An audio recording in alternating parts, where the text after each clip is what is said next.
Today we're talking about wanting. This video is coming out of my thinking when I made the video about the ultra rich influencers. I started thinking about what I would do if I were rich, and the overwhelming thought was like, oh, I could buy whatever I want, whenever I want to. And then I took a step back just because I do feel like shopping is not a hobby. I feel like it was in my past. I'm really trying to be a person who doesn't want to want anything. It is definitely socially acceptable to want things and to shop and to buy things. So at the core of what I want is to really not care what other people think. And on the spectrum of people pleasing in general and not caring, I'm definitely a little probably towards the not caring, but I'm not there completely. I think I have a socially acceptable amount of wanting to be liked and whatnot, but I definitely don't want it to be because of what I'm wearing, because of how expensive things I own are. I want to like what I like, but I also don't want it to be because of other people. And to a certain degree, everything that we show outwardly is so that people perceive us in a certain way. I'm getting way off the topic I wanted to talk about. The idea of wanting, like I said, the prompt of if I were rich, what would I be doing? I don't want it to be shopping. Let's just say that. I don't want to just keep acquiring things. I don't want to be like a Becca Bloom and have unboxing after unboxing. And if you think about it, if she didn't have all the space she had, all these unboxings, like she literally, we'd think she was a hoarder. I mean, the amount of things she gets on a daily basis, the amount of shopping we do, the amount of jewels, coats, shirts, it is a pack rat mentality. And I really would rather keep things sparse. I'm not a complete minimalist. Obviously, you can see behind me, I have knickknacks back there. I don't want a lot of clutter, and I don't want 1,000 clothes that I don't want to wear. I don't want my hobby to be to buy different things that make people think of me in a certain way. Honestly, thinking about other people and what they think of me is exhausting, and it's none of my business. When you think about how easy your life would be to make savings goals, to be able to retire, how simple it would be if you just didn't want anything. If Pi Day on Amazon, is it Pi Day? If Pi Day didn't make you like just peruse a list to see if there's anything that you need that you didn't know you needed. If Black Friday, you weren't waiting for it to buy certain things because you didn't want them anyway, life would be so much easier. I wanted to basically present a list of like 7 different ways to stop wanting, and it's just not as simple as that. Actually, at the end, I'm definitely going to present a list of things, but the real thing that we need to do is change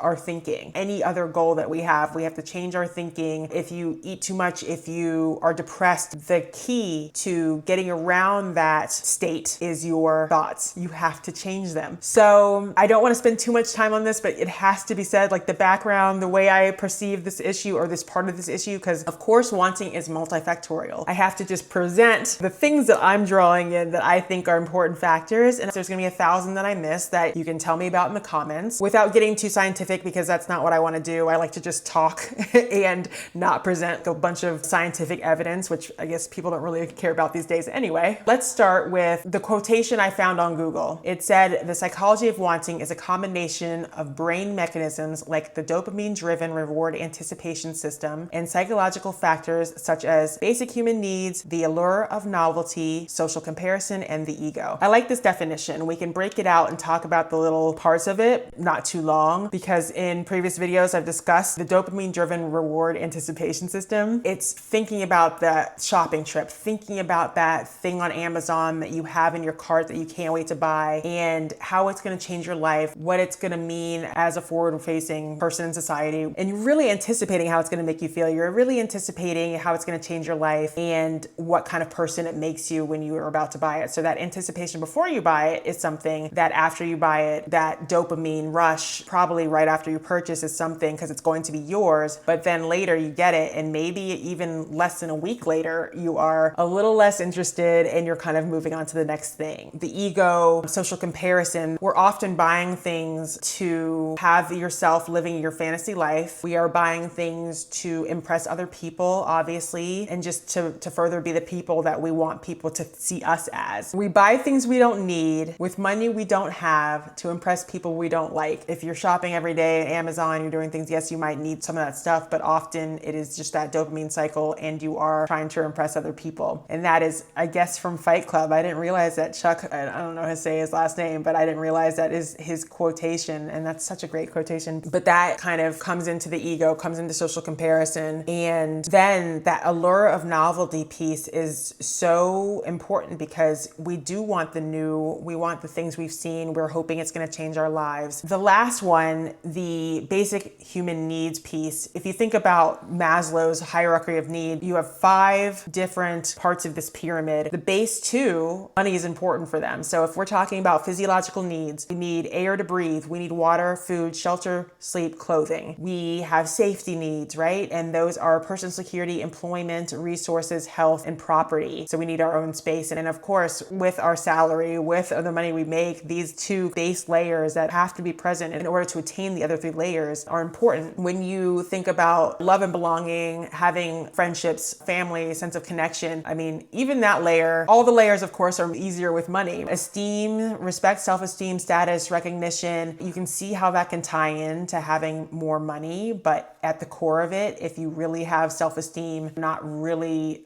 worried about other people and how they see you as much. And then self-actualization, desire to become the most that you can be. Hopefully the most that you can be is not going shopping because you have so much money and disposable income that you can buy all the things every day that you want, like we see some of these influencers doing. Because if you had all the money in the world and the most that you can be is an excellent shopper who rich is right, that's kind of sad. But you know, we'd all like the opportunity to explore that, right? The part of this that is the hardest is that you have to change your thinking. It's important to know that generally any emotional state that you have, whether it's anger, lust, you are depressed, you are anxious, you are jealous, all of these kind of states, all of these emotions that you're having stem from the thoughts in your brain. And when I talk to my teenagers in clinic and they're anxious and depressed, I let them know that it's usually the thoughts that they're having that are coming at such a fast rate. Already, if we think about it, a lot of our thoughts can be kind of sad and maybe designed to keep you safe, but really not designed to make you happy. And half of our thoughts can be good thoughts that aren't detrimental. I always tell my teenagers that often you are focusing on these negative thoughts that might not even be real, that aren't you, to the detriment of your mental health. And of course, it's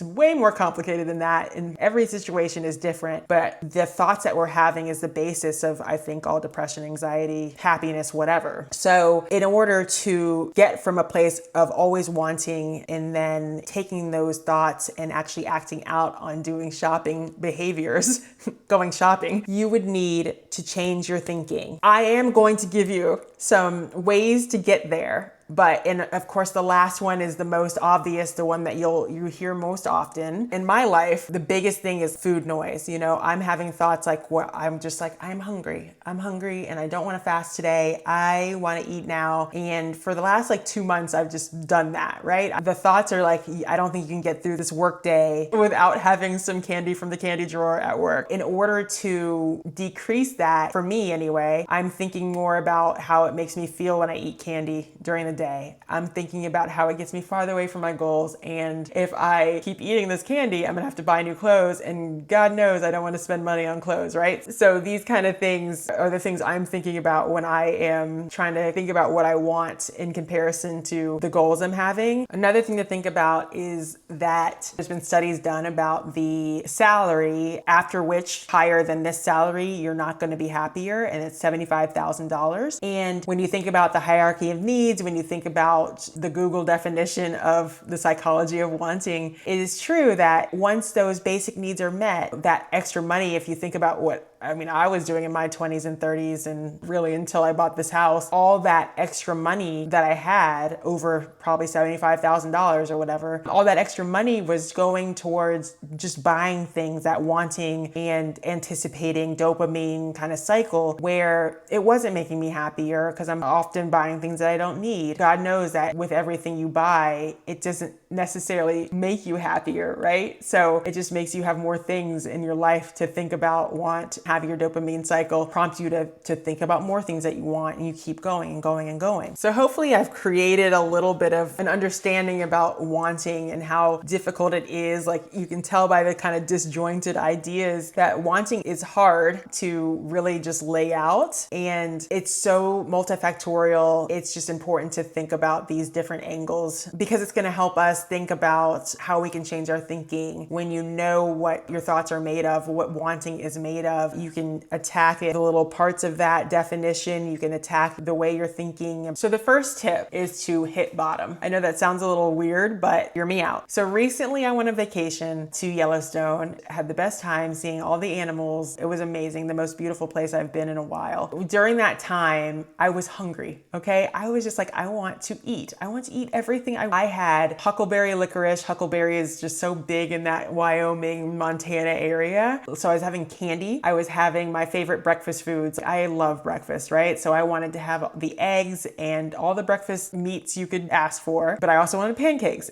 or French toast. So I was having big American style breakfast. I was eating that, okay, every day. And then at the hotel we were staying at, they had an included dinner. I'm somebody who usually eats 1, maybe 2 meals a day. And often it's like enough and feeling full. Like, fasting makes you just feel full pretty quickly and for more extended periods of time. So eating breakfast and dinner is not what I would choose at any time. But when you were getting dinner paid for, I really had no appetite, was just eating because it was good.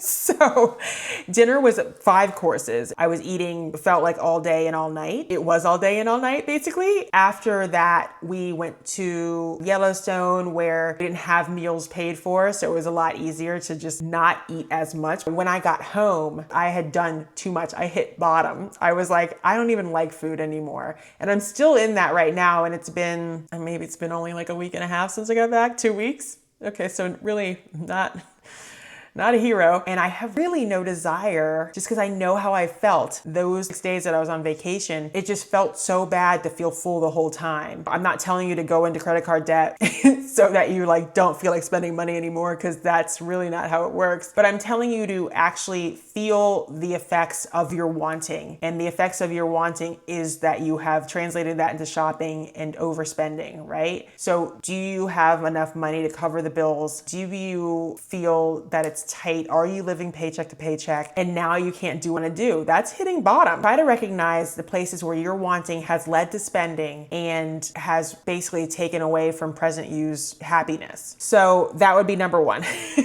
Hit bottom. Number 2 is to stop having your dreams ruined or deferred for your short-term pleasure. Something like this: you want to go on a trip to Japan. You've been thinking about this forever, and you don't really see how that trip to Japan is deferred or maybe not even done because it's Saturday, for instance, and on Saturdays you go window shopping with the girls. You guys stop at Starbucks and get your breakfast, shop a little more, do a little mall walking, find something you like, but it's only like $20, so you buy that. You guys have lunch with a couple cocktails, because who doesn't like, a boozy brunch or lunch?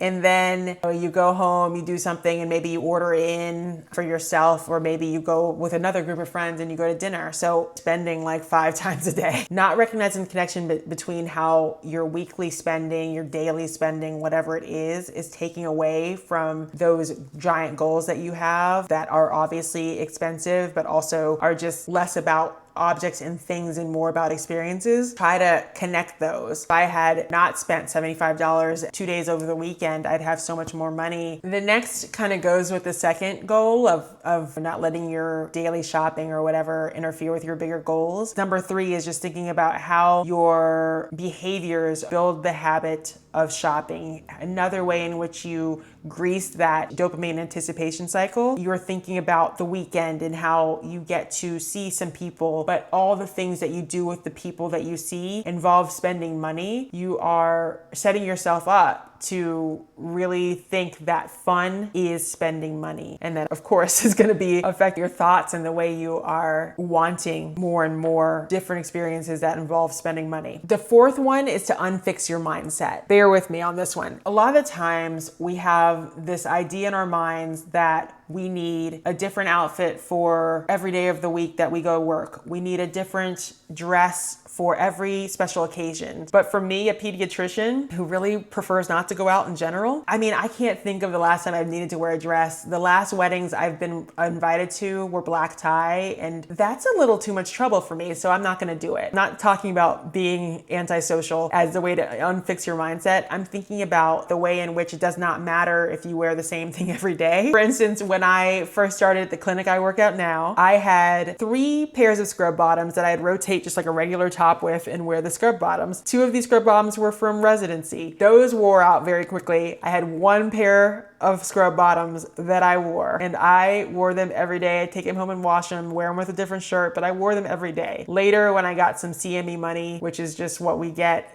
depending on where you work, how much money you're gonna get, but you can spend it on anything related to your job. And I needed scrubs, right? Because I was doing a lot of laundry. I bought more scrub bottoms. Actually, I bought figs. I bought like the expensive, bougie, very cute scrubs, 2 or 3 pairs, something like that. When I came in wearing the new scrubs, people were like, "This is a great color on you." So yeah, I got some, we didn't see you like this, but does it matter? I mean, I'm at work, so I definitely don't care. But nobody said anything. I don't think anybody was thinking, she doesn't bathe, she doesn't wash her clothes. And if they were, it's like not my business. But did what I did. I wore same scrub bottoms basically every day for a year, and it didn't kill me. So don't get into thinking that you need to go to work or go to some event and wear something different unless it really matters to you what people think about the clothes that you choose. Well, you're probably not watching this video.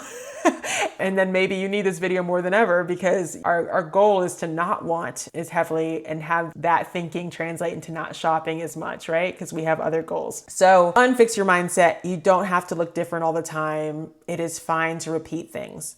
The next one is look back. We can't know how we feel about what we buy and what we want if we're not looking back at the things we bought. If we don't look back and look at the last 10 purchases, whatever it is, if we're not looking back and seeing if what we bought you still like, if what we bought you'd buy again, if the case is that you're letting things into your life that don't mean much and it's more of a reaction to just like, I want to shop, I want to do something. So how many things would you buy again? When I look back at my last clothing purchases, a lot of times I'm just like, what the hell was I thinking? It makes me question my wants in general. Is what I'm wanting valid? Because these last purchases were either impulsive or just didn't make any sense, right? Because I don't wear them, I never wore them, and it's just more money that's gone up in smoke. When I review things and realize that I don't wear the things that I bought, or the knickknack is causing the clutter in my home decor, there's so much clutter in here. What I've bought at Home Goods or wherever is just not really adding anything. It's just more money that I spent. Then, I'm really on guard about future purchases because I really want to like them. A follower or somebody who watched one of my videos, because everybody who watches does not follow, said something about when I let something into my life, it's something that has to be amazing. It's a hell yes kind of thing. And I so agree with that. You should be saying hell yes to everything you let in your life, because it's just more stuff and junk in your home if you don't. Another thing to think about with your wants before thoughts turn into action and they turn into you purchasing something or just going shopping or whatever, is to think about what this want, what need is it fulfilling? If you think about food, for instance, me at work, I want a break. I want to eat something that's just gonna give me a second, that's gonna give me a little dopamine hit and take me away from the next thing I have to do for a patient or the 1,000 messages I've gotten from nursing about other patients who need something. It's a way to deal with overwhelm. What if I just played a little Ruzzle for like 2 minutes? Or I call or text my mother for a hot minute. Just get myself into a place where I am getting the mental hug that I need and not just going to the candy drawer at work. This is the same thing with shopping. What is your want telling you? If you're like, I need another pair of jeans? Could it be that seeing your savings account increase with the money that you would have spent on that want, putting that exact amount into your savings account for that trip to Bora Bora, would that dopamine hit just as well? It might. You should try it. You could at least try, right? You don't know how it's going to make you feel. Being critical of the thing that you're thinking about buying. Am I thinking about this thing that I want because I am trying to prove something to somebody? Am I trying to fluff my own ego, make myself look better for somebody else? What is it that this desire, that this particular want is trying to fill for you? And sometimes if you can just break it down, basically, like, this is just something that I want because I think it's going to make my ass look good at the gym, and Tony needs to look at my ass. The stupidity of that sentence or that thought might be enough to make you not actually act out and buy it. The last thing, the obvious thing, there's a reason why gratitude and in a big degree why meditation is so important, because this is how you see your thoughts and slow that brain, that wonderful brain down, see what you've been thinking about and be able to just not judge yourself for it. In the case of gratitude, when I think about past videos where I've talked about how I don't have an urge to shop, and that is because I have 1,000 items and I have 2 closets in my room, and one of them is full of things that I don't wear. The other one is 10% of the clothing I have, and that's what I'm actually wearing. Anyway, the point is I miss an opportunity when I say that I have this closet full of clothes that I don't wear, so I have no need to shop. And I feel this, I feel the positive energy. I know this is woo-woo, but I feel the positive energy where if I flip that thinking and just say, I have so much that I can't even wear it all. I am just really lucky that I'm in the position that I was born to the people I was born to, that my life is like this right now, where I have enough things that I have enough and I don't need more. I think characterizing things like that or switching it to more gratitude frame rather than, I have a lot of stuff, so I don't need to buy anymore. It kind of just like makes you feel better.